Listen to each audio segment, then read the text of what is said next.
Bismillahirrahmanirrahim. Elhamdülillahi Rabbil alemin. Ve salatu ve selamu ala nebiyyina Muhammedin ve ala alihi ve sahabetihi ecma'in. Rabbi şrah li sadri ve yessir li emri ve hlul ugdeten min lisani yefqahu kavli amma ba'd.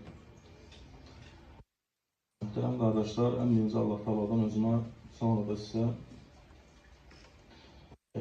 takvanı nəsiyyət edirəm. Çünki takva Allah Teala'dan gizlində və aşkarda qorxmaq. Yəni Allahdan qorxmaq gizlində və aşkarda fayda verir. Təkcə aşkarda Allahdan qorxmaq fayda vermir. Çünki aşkarda Allahdan qorxmaq, gizlində isə Allah Teala'dan qorxmaq nifaqdır. Necə ki, münafiqlər Allah Rasulunun vaxtında edilir. Amma gizlində də Allahdan qorxmaq və aşkarda da Allahdan qorxmaq sadə təqva olur. Və təqvaya aparan səbəblər var, amillər var. Hansı ki, insanı Allah Teala'nın öz kitabında vəsf etdiyi ki, muttəqin, yəni Allahdan qorxanları, təqvalı olanlar sifəti ilə sifətləndirir. O şeylərdən ən əsası və bugünkü gündə təəssüf olsun ki, ümmətin məhrum olduğu və hətta bir qisminin məhrum olduğu şeyə toxunacaq. O da ədəbdir. Ədəb. Və sələflər ədəbi 3 qismə bölərlər. Onlar deyərlər ki, ədəb 3 qismdən ibarət. Birinci qism, insanın Rəbbi ilə ədəbi olması. İkinci qism, insanın öz Rasulü Muhammed sallallahu aleyhi ve sellem ədəbli olması. Və üçüncü qism isə yerdə qalan bəşərlə ədəbli olması. Bəziləri deyərlər ki, Allah Teala'nın yaratdığı başqa məxluq, ağac, heyvan, fərq eləməz. Amma əslən ədəb 3 qismdən ibarətdir. Onun birinci qismi insanın Rəbbi ilə və Rasulullah Muhammed sallallahu aleyhi ve sellem ədəbli olması, elə insanın öz dini ilə ədəbli olmasıdır. Və üçüncü qism isə insanlarla, bəşərlə, yəni yerdə qalanlarla ədəbli olması isə elə birinci və ikincidə ədəbləndiyinin bəhrəsidir. Və bugün onlardan bəzilərini bu üçünə az da olsa, qısa da olsa toxunacağıq qardaşlar. Və ən birincisi ədəb, insanın Rəbbin ədəbli olmasıdır. Və insanın Rəbbin ədəbli olmasına diqqət etirsəz Allah Teala'nın kitabında Allah Teala öz peyğəmbərlərinin qissələrini Muhammed sallallahu aleyhi ve sellem nazil edərdi ki, onun qəlbi rahatlasın deyənə, ona bir müjdə olsun deyənə. Və təbii ki də Allahdan ən çox ədəbli olan və ən çox qorxan və ədəbli olan da ən birinci peyğəmbərlər idi. Nəbi Rasullar və nəbilər idi. Və onlardan da biri də İsa aleyhissalam. Məryəmin oğlu İsa aleyhissalam idi. Və bilirsiniz, İsa aleyhissalama insanlar deyərlər ki, o üçlüyün üçüncüsüdür. Bəziləri ilah tutarlar və bəziləri Allahın oğlu adını verib onu sifətləndirərlər. Və Allah Teala qiyamət günü İsa aleyhissalamdan soruşacaq ki, Allah Teala soruşduğu sualı və İsa aleyhissalamın ona verəcəyi cavabı ayı olaraq, kəlam olaraq öz Rasuluna vəhy edir. Və Allah Teala buyurur ki, وَاِذْ قَالَ اللّٰهُ يَا عِيسَ بْنَ مَرْيَمْ Allah Teala deyəcək ki, ey Məryəmin oğlu İsa. Əlavə fayda olaraq qardaşlar, bir insanın atasına nisbət olunması ən fəzilətlidir. İsa aleyhissalam istisna, çünki onun atası yox idi. Diqqət etirdirsə Allah Teala buyurdu ki, Ya İsa ibn Məryəm, ey Məryəmin oğlu İsa. İnsan atasına nisbət olunmalıdır. Və Allah qadına ən əfsəli budur. Və Allah Teala buyurur ki, Əəntə qultə linnəs, sən insanlara demisənmi ki, İttəxiduni və ummiyə iləhini min dunillah. Məni və anamı Allahdan qeyri-ibadət olunan ilahlar, yəni ilah, məbud olaraq götürün. Və təbii ki, Allah Teala bilirdi İsa aleyhissalamın öz qövbünə nəyi deyib və nəyi isə deməliyini. Və diqqət yetirin Rasulun öz Rəbbin olan ədəbinə. Və İsa aleyhissalam buyurur ki, Rəbbinə deyir ki, o dedi ki, Subhanəkə mə yəkunu li ən əqulə mə leysə li bi'ilm. Məndə olmayan hər hansısa bir elmdə olmayan bir şeyi və yəni mənə vəhiy etmədiyən hər hansısa bir şeyi sənə demərəm. Və onu necə sənə deyərəm ki? Və bu İsa aleyhissalam Rəbbinə deyər ki, İn kuntu qultuhu fəqad alimtə. Əgər mən onu desəydim, sən onu bilərdin. Və diqqət yetirin qardaşlar. İsa aleyhissalam deməz ki, yox, mən deməmişəm öyle bir şey. Yox. Rəbbinə ədəbindən. Və zaten bilirdi ki, Rəbbi zaten bilir ki, o insanlar onu deyib, yoxsa deməyib. Və mücərrəd və sələflər deyərlər ki, bu ayənin təfsirində İsa aleyhissalam Rəbbinə yox demədi. Diqqət yetirdirsə ayə tərcümə olunur qardaşlar. İsa aleyhissalam Rəbbinə yox, mən elə bir şey deməmişəm deyə demədi. Ona görə ədəbdəndir ki, səndən fəzilətli biri səni imtihan eləmək üçün və yaxud da səndə onun hansısa bir xeyri səndən soruşmaq üçün səndən bir suallar soruşsa, ona ədəblə cavab verəsən.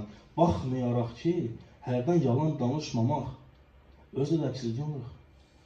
Əgər İsa Aleyhisselam yox desəydi, məgər yalan danışacaqdı?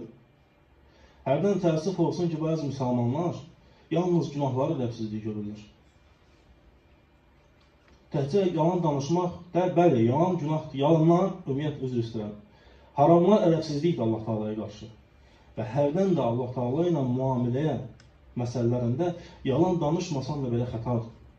Eləcək bəzi ayələr və bugünkü gündə ümmətin zəif olduğu məqamlar. Hansı ki, Rəbləri ilə elə müamilə edir ki, bəzi müsəlmanlar sanki Allah Taala'nın boyunda bir vəzifədir ki, onları istədiklərini versin və sanki Allah Taala onlara möhtacdır kimi Rəbbi ilə müamilə edənlər var. Və Allah Subhanahu wa Taala növbəti bir ayədə Nuh Aleyhisselam məsəl çəkir. Və Nuh Aleyhisselam məsəl çəkəndə bilirsiniz, qardaşlar, Nuhun oğlu iman gətirmiş. O zaman ki, Nuh öz oğluna gəmi suya artıq başlayarkən, suya dalarkən, oğluna deyir, İrkəb mə'ənə, bizi ilə gəmiyə min. Amma oğlum gəmiyə minməyənlərdən, iman gətirmir axı. Gəmiyə minməyənlərdən olur. Və o zaman Rəbbinə Nuh Aleyhisselam dua edir. Və Allah Taala Nuhun sözünü Muhammed sallallahu aleyhi ve sellem vəhy edir ki, onun qəlbi rahatlaşsın və sakitləşsin deyə. Və nədə Nuhun Rabbəhu. O zaman Nuh Rəbbini nida etdi. Rəbbinə dua etdi. Dua etmək tövhiddən yoxsa yox? Tövhiddəndir. Və dedi ki, fəqalə Rabbi innə ibni min əhli. Ey Rəbbim, mənim oğlum mənim əhlimdəndir, öz ailəmdəndir. Ata idi, oğluna canı yandırdı. Baxmayaraq ki, bilsərə ki, oğlu iman gətirməyib. Və Nuh Aleyhisselam Rəbbinə deyir ki, İnnə va'dəkəl haqq və əntə əhkəmlə hakimi. Həqiqətən sənin vədin haqdır, həqiqətən də sən hökm verənlərin ən üstünüsən. Diqqət etdin, qardaşlar, Nuh Rəbbindən nə istədi ki? Sadəcə oğlunun ölməməyini, məgər onun oğlunun ölməməyini istəməsi, oğluna Allah Taala'nın izin verməsi ki, oğlu da onlarla birlikdə gəmiyə minsin, məgər xətaydı? Əslən baxanda yox, xətaydı, qəlbi yanırdı. Və Rəbbi Nuh'a belə bir cavab verir. Allah Taala buyurdu ki, ya Nuhu innehu leysə min əhlik. Ey Nuh, həqiqətən o sənin əhlindən deyil. Yəni günahkar olduğuna görə, yəni sənin cəmaatından deyil. Yəni orada qəsd olunan istilahi mənadır. Yəni mənəvi mənası. Təbii ki, Nuhun öz oğlu idi, onun öz əhli idi. Amma iman əhli deyildi. Əgər iman əhli deyildisə də zaten əslində pozulur. Allah Taala buyurur ki, innehu amelun gayru salih. O əməllərini islah edən bir deyildi. Və Allah Taala Nuh Aleyhisselama elədiyi duaya görə nəzərə verir. Allah Taala buyurur ki, فَلَا تَسْأَلْنِ مَا لَيْسَ لَكَ بِهِ عِلْمٍ. Səndə olmayan bir elm barədə məndən heç bir şey istəmə. Subhanallah. Nuh Rəbbinə rububiyyə ilə dua edir. Aleyhisselam. Və oğlun ölməməsini Allah Taala'dan istədi. Və Allah Taala deyir, Allah Taala ona dedi ki, səndə olmayan bir elmin, səndə olmayan bir məlumatı məndən istəmə. Bugünkü gündə nə qədər müsəlmanlar var ki, Rəbbinə dua eləyəndə, Allah Taala'dan hansısa bir şey istəyəndə, əgər biz qəbul olunları bilsəydik, eşitsəydik, görərsən ki, Allah Taala'dan bağışlanma istəməyib heç orada. Yalnızca maşın istəyib, ev istəyib və s. hər hansısa bir problemini. İnsan aylarla eyni dua eləmək üçün yuxudan yanır. Və sanki elə də Rəbbi ilə müamilə edir ki, sanki o evi alsa xoşbəxt olacaq və sanki o ev, məsələn, hansısa bir dünyəvi bir maraq və yaxud da başqa şeylər. Sanki elə bilir ki, o olmasa onda heç nə olmayacaq. Amma halbuki Rəbbin, Allah Subhanahu wa Ta'ala, Nuh Aleyhisselamın öz oğlunu dua etdiyinə görə qınadı. Xeyirli bir qınağla təbii ki. O Peyğəmbər idi, ona vəhiy gəlirdi. O xəta eləyəndə onu Rəbbi düzəldirdi, onu islah edirdi. Amma səni düzəldən yoxdur axı. Səni islah edən yoxdur, sənə vəhiy nazil olmur. Səndə o təqva da yoxdur ki, xeyirlə şərin arasındakı tam olaraq bir bağı həll edə biləsən, çözə biləsən. Səndə o təqva da yoxdur. Və Rəbbindən israrla elə şeylər istəyirsən ki, əslən o heç ədəbdən də deyil. Ona görə diqqət etirsən, iki faydanı, iki Peyğəmbərin Rəbbi ilə olan ədəbindən, iki Peyğəmbərin Rəbbinə olan itaətindən qısa bir şey, bu boyda Allahın kitabından iki dənə kiçik bir faydanı öyrəndik. Və bugünkü günün tam əksi. İndiki müsəlmanların tam əksi. Belə baxsan, bir insanın övladının ölməməsini istəməsi haram deyil. Allah Teala haram eləməyib, haram buyurmayıb ki, qadağan etməyib ki, ümmətin kişilərə ki, ona tabi olan kişilərə ki, övladlarında olan hansısa bir xəstəliyə görə, övladlarında olan bir narahatlığa görə və yaxud da ölmək anında olan bir ölüm anına görə ata dua etsin ki, övladına ki, ya Rab, o ölməsin. Qadağan deyil. Amma hərdən qadağan olur. O da nədən gəlir, qardaşlar? O da ədəbdən gəlir. Və Nuh ən böyük ədəbin qudvəsi, ibrəti olan Nuh Rəbbinə deyir ki, Allah Teala ona nazil etdiyi vəhiydən sonra buyurur ki, deyir ki, İnni lə'aibuka ən təkuna minəl cahilin. Və Allah Teala deyir ki, sənin cahillərin olmağını istənilmir. Allah Teala istəmir ki, o cahillərin olsun. Və diqqət yetirir, insanın özündə olmayan bir elmlə Rəbbindən hansısa bir şey istəməsi, dua etməsi, yəni layiq olmayan bir duanı etmək cahillikdir. Subhanallah, dua eləyəsən, ibadət eləyəsən və cahil olasan. Və bugünkü gündə müsəlmanların nə qədərsinin düşdüyü müsibətlərdən bu insanın Rəbbi ilə olan qısa olaraq təbii ki, ədəbindən idi, hansı ki, o da ən üstünü qudvəsi Peyğəmbərlər idi. Və növbəti insanın ədəbli olması lazım olan şey, insanın öz Rasulü ilə Muhammed sallallahu aleyhi və səlləm ədəbli olmasıdır. O zaman ki, iki xeyirli sahabə, Muhammed sallallahu aleyhi və səlləmin iki xeyirli sahabəsi Allah Rasulunun yanında səslərini qaldırırlar. Xeyir üzərində təbii ki, xeyri danışdıqları zaman səslərini Allah Rasulunun yanında qaldırırlar. Və Allahın dinindən olan bir məsələni mübahisə etdikləri zaman təbii, hansısa bir dünyanı yox, hansısa aralarında olan bir qalmaqala görə yox və yaxud da hansısa aralarında olan bir düşmənsizliyə görə yox, Allahın dinində olan hər hansısa bir məsələni öz aralarında həll etmək üçün mübahisə edirlər və o zaman da səsləri qalxır. Və Allah Teala öz kitabında ayə nazil edir. Ayə nazil edir və Allah Teala qadağan edir ki, Peyğəmbər sallallahu aleyhi ve səlləmin yanında səsləri qaldırmağı. Və Allah Teala qadağan edir ki, Muhammed sallallahu aleyhi ve sellem başqa bir ayədə isə Allah Teala qadağan edir ki, Allah Resulunu başqası özünüzü bir-birinizi çağırdığınız kimi Allah Resulunu öz adı ilə çağırmağı qadağan edir. Və Allah Teala bu ayələrin sonunda buyurur ki, İnnellezîne yaghuddûne asvâtehum. O kəslər ki, Peyğəmbərin yanında səslərini qısarlar, səslərini aşağı salırlar. İndə Rasulillahi ulaikellezîne imtahanallahu qulûbahum littaqva. Allah Teala onların qəlblərini təqva ilə imtahan edər. Yəni təqva ilə onların qəlblərini yoxlayar və onların qəlbini təqva ilə doldurar. Ləhum məğfirətun və əcrun azim. Onlar üçün məğfirət, bağışlanma və əzəmətli bir əcr var. Və diqqət yetirin qardaşlar, bu ayədən Allah Teala insanı Muhammed sallallahu aleyhi ve sellemlə ədəbli olan iki müsəlmanı neyinin tərifləri? Onların yanında səsi qaldırmamaqla. Muhammed sallallahu aleyhi ve sellem aramızda yoxdur. Vəfat edib. Allah subhanahu wa biz onunla birlikdə cənnət diləsin. O vəfat edib. Məgər Allah Resulunun vəfat etməsi o deməkdir ki, biz Peyğəmbər sallallahu aleyhi ve sellemlə ədəbli ola bilmərik və yaxud da bilərik. Cavab odur ki, sələflər deyərlər ki, əlbəttə ki, Allah Resulü vəfat etsə də belə onunla ədəbli olmaq lazımdır. O da nədir? Necə İmam Məlik rahiməhullah o zaman ki, dərs keçərdi, insanlara Allahın dinini öyrədərdi, kimlərsə dərsdə danışardılarsa, dərsi saxlayardı. Və o zamana qədər ki, o adamlar öz danışıqlarını saxlayana qədər və bu ayəni oxuyardı. Allah Resulunun üzərində səsinizi qaldırmayın. Allah Resulü vəfat etsə də belə, Allah Resulunun sözü sağlığında qədər qiymətlidir. Məgər kimsə sənin vəfat etmiş öz valideyninin sözünü danışsa, fərz kimsə atandan bir qissəni rəvayət edir və hər hansısa bir maraqlı bir hadisəni, faydalı bir hadisəni danışır, onu atan danışır və başqası onu danışır və yerdən kimlərsə o danışırlar. Söz-söhbət salırlar. Və yaxud da fikir vermirlər, maraq göstərmirlər. Başa elələri gəlməz. Vallahi gəlməz.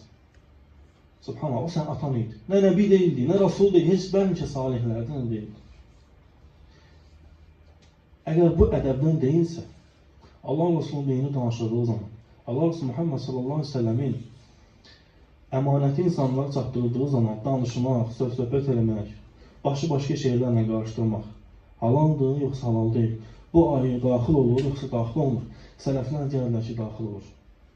Və deyərlər ki, Muhammed sallallahu aleyhi ve sellem sağlığındaykən sözünün qədri qiyməti nə qədər idisə, o vəfat etdikdən sonra Allah Resulü Muhammed sallallahu aleyhi ve sellemin qədri qiyməti o qədər. Allah Resulü Muhammed sallallahu aleyhi ve sellem hansı səviyyədə uca idisə vəfat etməmişdən öncə, Allah Resulü vəfat etdikdən sonra da elə ucadır. Möminlərin qəlbində və Rəbbinin yanında. Ona görə də müsəlman Muhammed sallallahu aleyhi ve sellemlə ədəbli olmalıdır. Baxmayaraq ki, Allah Resulü vəfat etsə də belə. Və Allah Resulü'nün ədəbdən onun dini ilə ədəbli olmaqdır. Yəni Allah Resulü'nün mirasına qarşı ədəbli olmaqdır. Və bu da ədəbin ikinci tərəfi olan Muhammed sallallahu aleyhi ve sellemlə ədəbli olmaq. Və üçüncüsü isə yerdə qalan bəşərlə ədəbli olmaq. Və o bəşərin ən birincisi xeyir əhlidir təbii ki. Sahabələr və onlardan sonra gələn xeyir əhli. Və İmam Malik rahiməhullah, üzr istəyirəm, İmam Şafi rahiməhullah, İmam Malikin tələbəsi olub. İmam Şafi rahiməhullah, İmam Malikin tələbəsi olub. İmam Şafi rahiməhullah öz evində oturanda İmam Malikin evinə tərəf ayaqlarını uzatmırdı. Halbuki İmam Malikin evi qibləyə tərəf deyildi. Ərəbdən ayaqlarını İmam Malikin evinə tərəf uzatmırdı. Subhanallah. Amma bugünkü gündə sən müsəlmanlara deyə bilmirsən ki, qibləyə ayaqları uzatmaq olmaz. Elə o an, həmən anda sənə deyəcəklər ki, haramdır, qibləyə ayağı uzatmaq haramdır. Subhanallah. Sələflər bir-birlərinin, müəllimlərinin evinə ayaqlarını uzatmırdılar. Onu ədəbsizlikdən görürdülər. Və İmam Malik deyərdi ki, əgər kimsə məndən Allahın dinini soruşsaydı, mən o Allahın dinini soruşanan, yəni cavab verdiyim zaman nə dəstəmazsız ona heç bir cavab verməzdim. Və həya edərdim, dəstəmazım olmadığı zaman Allah Rasulun adından danışmağa. Subhanallah, indi ümmətə deyə bilmirsən ki, Quran oxuyanda dəstəmaz ol. Deyirlər, var olub belə bir şey. Haramdır. Quranla dəstəmaz oxumaq haramdır. Bax, fərq bu qədərdir, qardaşlar. Ona görə gələk müsəlman həyatına titiz olsun. Nə zaman ki o Rəbbi ilə ədəbli olsa, nə zaman ki o, onun Rasulü Muhammed sallallahu aleyhi ve sellemlə ədəbli olsa və onun mirasını daşıyanlarla və onun dini öyrədənlərlə ədəbli olsa, o qədər ucalar. Və bu üçüncü danışdığımız sələfin bəzilərinin bir-birlərini etdiyi ədəb və onun əksi olan ədəbsizlik bu gün də var, qardaşlar. Bu gün də var. Baxın, nə qədər dərslərdə oturursunuz. Şeyx Qamət və yaxud da başqa sələfi tələbələrimiz, Allah onların xeyrini uzatsın. Az görüm sənin dərsində kimsə biri telefonla biri danışır, birinə. Az görmüsən, yox, çox görmüsən. Təəssüf olsun ki, çox görmüsən. Nədən elə gəlir? Əgər bəşərə ədəbi olmayan, bəşərlə ədəbsiz olan qardaşlar, o Rəbbi ilə ədəbində problem var ona. Onun Rasulü ilə arasında problem var. Çünki o Rəbbi ilə ədəbli olsaydı və Rasulü ilə ədəbli olsaydı, o Rasulunun dinini çatdı, Allahın və Rasulunun dinini çatdıranlara qarşı ədəbli olardı.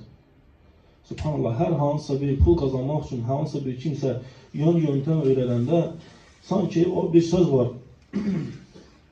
susqunluq olur. Birdən qaçıram, o hansısa bir ticarətdən, biznesdən danışır. Subhanallah, Allah Rasulunun dinindən danışanda isə, yəni, ad olsun. Vallahi elə kəslər gəlməsinlər. Gəlib yer tutmasınlar. Çünki cəmaət elə zənd olur ki, filan kəslər tələbələrin dərslərində gəlib otururlar. Amma filan kəslər tələbələrin dərslərindən necə gələndə, oturanda cahil edilərsə, yəni elmsiz, elə qalxanda da qalxırlar, o cür qalxırlar. Yəni oturduqları kimi qalxırlar. Ondansa gəlmə. İnsanlar sənin haqqında yaxşı zənd olurlar o zaman. Deyəcəklər ki, filan kəslər dərslərdə oturur. Maşallah, qardaş sabitdir xeyr üzərində. Amma qardaş, nəyin üzərində sabit idi axı? Ədəbsizliyin. Ona görə İmam Malik rahiməhullah o zamanki tələbələri ondan elm almaq üçün onun arxasına gələndə hərdən tələbələrindən qaçardı. Hərdən tələbələrindən uzaqlaşardı. Və onlara deyərdi ki, əgər günahların iyi olsaydı, əgər günahlardan iyi gəlsəydi, yəni mənim öz günahlarımdan iyi gəlsəydi, sizin az bir qisminiz gələrdi. Və sonra Rəbbinə dua edib deyərdi ki, ya Rabbi, onların məni öz nəfslərində ucaltdıqlarına görə məni qınama. Və onlar məni öz nəfslərində hansı qədir qiymətə qədər qaldırıblarsa, ondan da yuxarıya mənim qədir qiymətimi öz qatında qaldır. İndi həmən o qardaş İmam Məlikin bu sözünə girir, yoxsa yox? Yox. Axı İmam Məlik Rahimullah Rəbbini dəbsiz deyildir. İmam Məlik Rahimullah öz şeyxlərinin dəbsiz deyildir axı. Az da olsa biraz baxsan görərsən. Ona görə qoyma. İcazə vermə ki, sənin haqqında insanlar etmədiyin xeyirlərlə sənin haqqında zəndə olsunlar. Həlak olarsan. Və ərəbin başqa növlərindənsə qardaşlarım, insanın başqa bütün müsəlmanlarla ədəbli olmasıdır. Ən birincisi təbii ki, elm və elm əhli ilə və xüsusən alimlərlə və onlardan başqa isə müsəlmanın öz qardaşları ilə və adi hətta qeyri-müsəlmanlarla belə ədəbli olmasıdır. Çünki ədəb açıq-aşkar olan bir dəvətdir. Heç kim sənin qəlbindəki elmin qədir qiymətini bilmir. Heç kim bilməyəcək ki, sən nə qədər Quran əzbər bilirsən, sən nə qədər hədis əzbər bilirsən, sən gecələri qalxırsan, qalxmırsan. Heç kim onu bilmir. Hamı sənin zahirindəki ədəbə görə səndən müamil edir. Və ədəb dəvətdir. Və hər bir müsəlmanın boyunda vacibdir ki, Allahın dininə dəvət etsin. Əgər ədəb yoxdursa, dəvət də yoxdur. Və əksi, zərər var. Təkcə dəvətin olmaması bəlkə də xeyir olardı. Filan kəs Allahın dininə dəvət edə bilmir deyə. Bəlkə də xeyir olardı, çəkilib kənarda qalsaydı. Amma ədəbsizlik əksi daxil. Ədəbsizlik əksi daxil. Əksinə zərər vurur. Ona görə müsəlman qardaşları ilə ədəbli olmalıdır. Təkcə cəmaət içində yox. Və qardaşın qardaşı üzərində olan ən böyük ədəblərindəndir ki, qardaş qardaş üçün dua eləsin. Qardaş qardaşlığı üçün Allahdan bağışlanma istəsin. Çünki Allah Taala'nın yaratdığı Adəm övladı xətakardır. Hətta istəmədən belə günahlara düşür. Və əgər insan istəmədən günahlara düşürsə, bilmədən, hiss etmədən günahlara düşürsə, bəs nə qədər hiss elə, bilə düşdüyü günahlar var. Həmişə xatırladılan hədisə xatırlatmaq istəyirəm, qardaşlar. Allah Resulü o zaman ki, və sahabələrinə deyəndə ki, qiyamət günü insanlar gələcəklər ki, onlar hissmədən, yəni özləri əməl etmədən Allah onları bağışlayacaq. Sahabələr təbii ki, həris idilər. İndiki gün əksi. Necə ümmət başqa şey hərisdir? Puldan danışanda hamının qulaqları qalxır. Hamı həris olur. Neyniyək ki, nəyə sataq pul qazanaq? Amma sahabələr elə deyirlər. Sahabələr Allah Resuluna xeyrə eşidəndə qulaqlarını şəkləyərlər. Qulaqlarını çevirərlər və Allah Resuluna tərəf yaxın oturarlar və sıx oturarlar. Deyərlər, ya Resulullah, kimdik olar? Kimdik olar əməl edəməyiblər, əməl etməyiblər, amma Allah onları bağışlayıb. Allah Resulü deyərli ki, gecələr və yaxud da qeyb fərq eləməz, gecə olmasa da, qardaşlarının onlara etdiyi gizlində dualara görə, sən filan kəsə dua eləmirsən. Amma filan kəs həmən vaxtı yatır, heç kəsin namazına qalxmayıb. Amma sən qalxmışdın, Allaha sən dua eləmirsən ki, Allah onu bağışlasın. Və Allah sənə görə onu bağışlayıb. Allah rəhm etsin o müsəlmana ki, Allah ucalsın o müsəlmanı ki, Allah Taala sənin duava görə kimisə bağışlayıb. Əgər Allah Taala sənin duava görə kimisə bağışlayıbsa, səni bağışlamaz. Əgər Allah Taala sənin duava görə kimisə bağışlayıbsa, demək sənin səsin göylərdə eşidilir, qəbuldur və səni bağışlamaz. Bağışlayar. Ən böyük xeyirlərdən, ən böyük səbəblərdəndir ki, müsəlmanın müsəlmanla ədəbli olmasına qardaşın qardaşın dua eləməsi və sonra isə qardaşın qardaşa salam verməsi. Təbii ki, salam verəndə elə salam vermək lazımdır ki, sənə bir də salam versinlər. Düşmən kimi salam vermək olmaz. Müsəlman müsəlmana düşmən kimi salam verməz. Müsəlman müsəlmana salam verəndə gülər, təbəssüm eləyər. Hərdən bəzi müsəlmanlar elə salam verirlər ki, vallahi insan ondansa ağacla görürsəydi ondan yaxşıdır. Ağacla, gedib ağacın budağından tutub ona salam aleykum desəydi, vallahi ondan yaxşıydı. Müsəlman müsəlmana görəndə sevinər, rahatlaşar, qəlbi rahatlaşar. Müsəlman müsəlmandan aleykumussalam və rəhmətullah sözünü eşidəndə onun üzündə gördüyü təbəssümdən rahatlaşar. Amma bu gün o görünmür. Axı, nə edib qardaşın sənə? Nə düşmənlik edib sənə? Düşmən sən özünsən. Çünki naqisləşmirsən. Günahların çoxalıb. Artıq günahların o qədər çoxalıb ki, sonra tövbə edə bilmirsən. Ona görə də qardaşlarını görəndə sevinmirsən. Sən əksinə qardaşını görəndə sevinməliydin ki, sənlə bir səcdə edənlərdən biridir o. Sənlə bir oruç tutanlardandır. Sənlə bir namaza qalxıb, sənlə bir səcdə edənlərdəndir. Bax, gələcəksən onun çiyinlərində dəfn olunacaqsan. Səni o çiynində aparacaq. Amma halbuki hər hansısa bir dinidən aqil, heç bəlkə dini də olmayan elə gülürsən, O, xüsusən indiki dövrdə bu telefonlar o qədər həyatı bir tərəfdən rahatlaşdırsa da, bir tərəfdən rahatlıqla çətinləşdirib ki, hər kimsə hansısa bir səfeh lağlağadan danışır, kimsə durub yalandan nədən danışır, o qədər gülürsən ki, o qədər təbəssümün var ki, Subhanallah, layiq olana təbəssüm göstərmədin, amma layiq olmayana sən saatdan bəlkə gülmüsən. Amma o həmin layiq olmayan sən öləndə heç xəbər olmayacaq. Bilməyəcək kim öldü, kim ölmədi, kim qaldı. Heç bəlkə lağ eləyəcək. Bəlkə sən öləndə, heç bəlkə sən lağ, bəlkə sənin saqqalba gülürlər olar, qardaşım. Nələr deyirlər sənin saqqalba, sənin isbalba, sənin dinivə. Amma sən hansı ki görüşəndə təbəssüm göstərmədiyin qardaşın var ha. Sən dünyavı dəyişəndə o kədərlənəcək. O deyəcək, Subhanallah, o qardaş öldü, hə. Ona görə qardaşlar, azıq. Görə qədər fitnələr çıxıb. Fitnələr sələfləri azaldır. Çünki azdır əslən. Əslən də sələflər azdır və sadəcə azı ortaya çıxardır. Yəni bu bir dövrdə, belə sələflərin azaldığı bir dövrdə qardaş kimi necə dəbl olmalıdır? Və səbəb olacaq ki, ədəbin sayəsində, qardaşlarınla mehribansızlığın sayəsində onlardan nəsiyyət götürə biləcəksən. Və onlardan götürdüyün nəsiyyətlə də Rəbbivə qarşı ədəbli olacaqsan və onun Rasuluna qarşı ədəbli olacaqsan. Və Allah Teala'dan istəyirəm ki, bizi Allah Teala ilə və onun Rasulü Muhammed sallallahu aleyhi və səlləmdən və onlardan sonra gələn xeyir əhli ilə ədəbli olanlardan nəsin? Bizi həm bu dünyada, həm axirətdə xoşbəxt olanlardan eləsin. Və bizi ən əzəmətli olan kəlmə olan La ilahə illallah, Muhammed Rasulullah kəlməsinin üzərində yaşatsın. O kəlmənin üzərində canımızı alsın. Allah Teala dövlətimizi əmin-amanlıq deyərləsin. Rəhbərimizi qorusun. Onu sabit eləsin xeyir üzərində.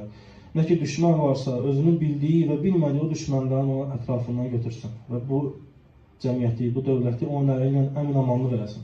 Çünki əmin-amanlıq böyük bir nemətdir. Nə qədər şükür eləsən də az olacaq. Allah Teala bizi onun az da olsa şükür edən qullarını eləsin. Əncin Allah bilir. Və subhanəkə Allahım bihamdik. Əşhədu en la ilahə illə ənt. Estağfirullahumma və etûbü ileyk.